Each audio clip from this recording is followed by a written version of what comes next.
The final message. My time in this world is nearing its end. But before I leave, I want to share a most profound experience and share some takeaways you all need to know. In 1978, at the age of 15, I experienced an extraordinary event.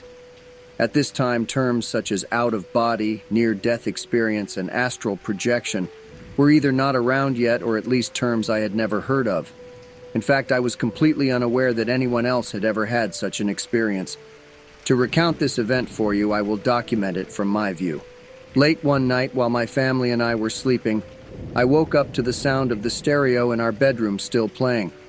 My father was quite clear that electricity cost money and we were to ensure things like unnecessary lights, stereo, etc. should be turned off prior to bed.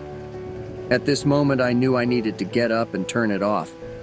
I pulled the covers back and sat up on the edge of the bed, putting my feet on the floor and rubbing my face, trying to wake up. As I stood up, I realized that I was very relaxed and felt incredibly comfortable.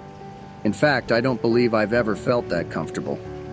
I also noticed that the bedroom seemed to be aglow with what I would describe as a beautiful summer glow. At the time, I didn't pay too much attention to it. As I walked toward the stereo, I saw the pole switch. Some of you may remember those, and reached down to flip it down. This is where physical reality, as I had come to know it, and something totally unknown to me, collided. Rather than reaching out and putting my finger on the pole switch, I was astounded by the fact that I could not see my finger, hand, nor my arm reaching out. I withdrew suddenly, trying to get my mind wrapped around how that could possibly be. Although only 15 years old, I had been here plenty long to know how the physical world worked, at least as far as my existence was concerned. Once I withdrew in total dismay, I then looked down at my torso, which was also not there. While I wasn't really afraid in the fear sense, everything I knew at that time told me, this cannot be happening. By this time, I noticed the stereo was far below me and my line of sight up against the ceiling. This prompted me to turn around and look behind me. What I saw made even less sense to me. There behind me were my brother and I laying in bed sleeping. After seeing my physical body laying there, I came to the conclusion that I must have died and that this was my first step of the afterlife. At this point, my thoughts turned toward my mom and dad. In an instant, I was at the foot of their bed looking down on them. When I looked at each of them, I began seeing flashes of their lives. I saw them as children wearing clothes of that era. I then left their bedroom and entered the hallway leading to the kitchen, where my mother always left the stove light on as a nightlight. The light seemed to pierce the darkness like I've never seen before. When I entered into the kitchen, I focused my attention on the table. Suddenly, I saw all of these flashes of my family eating dinner together, talking and laughing. Yes, families used to eat dinner every night together at home. I then proceeded down the stairs to the basement.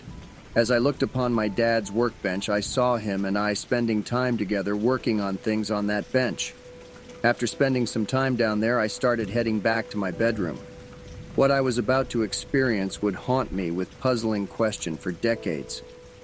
As I entered my bedroom, I observed a light coming through the ceiling at the foot of the bed. The entry point at the ceiling seemed to open up like a black hole to let this light come through. As the light got close to the floor, it widened, kind of like a flashlight beam. And on the opposite side was another being like me, whatever kind of being I was. As I stood there on one side and him on the other, and yes, it was a he. He spoke to me, not in audible words, rather some type of telepathy. That's the best way to describe it to give you an understanding. This being encouraged me, asked me, to step into this light, which I did. Although I was feeling like I never had, once in this light it seemed to amplify my comfort 100 times. I felt warm, loved with absolutely no worries of any kind, and safe.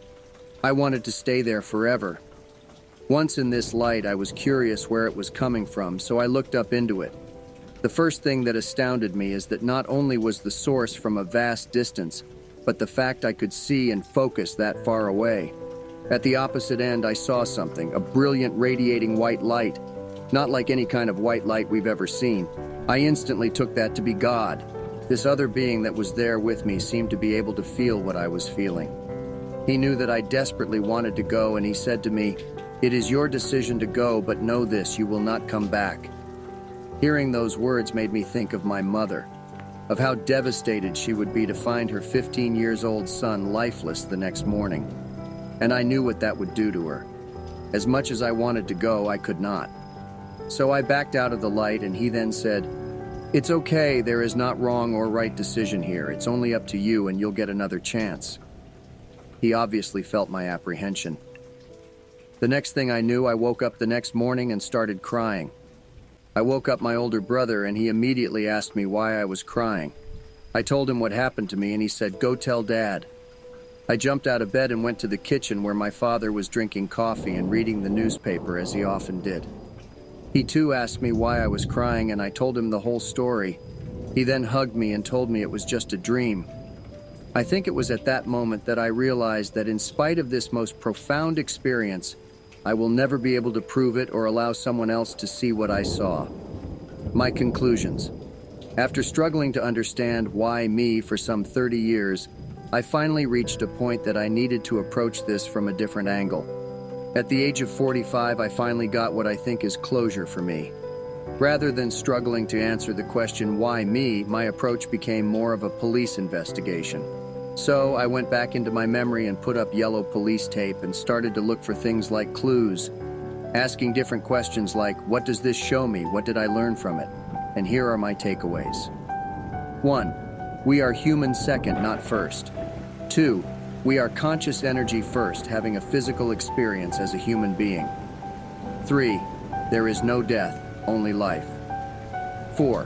When these physical bodies can no longer sustain their own life, you will leave it.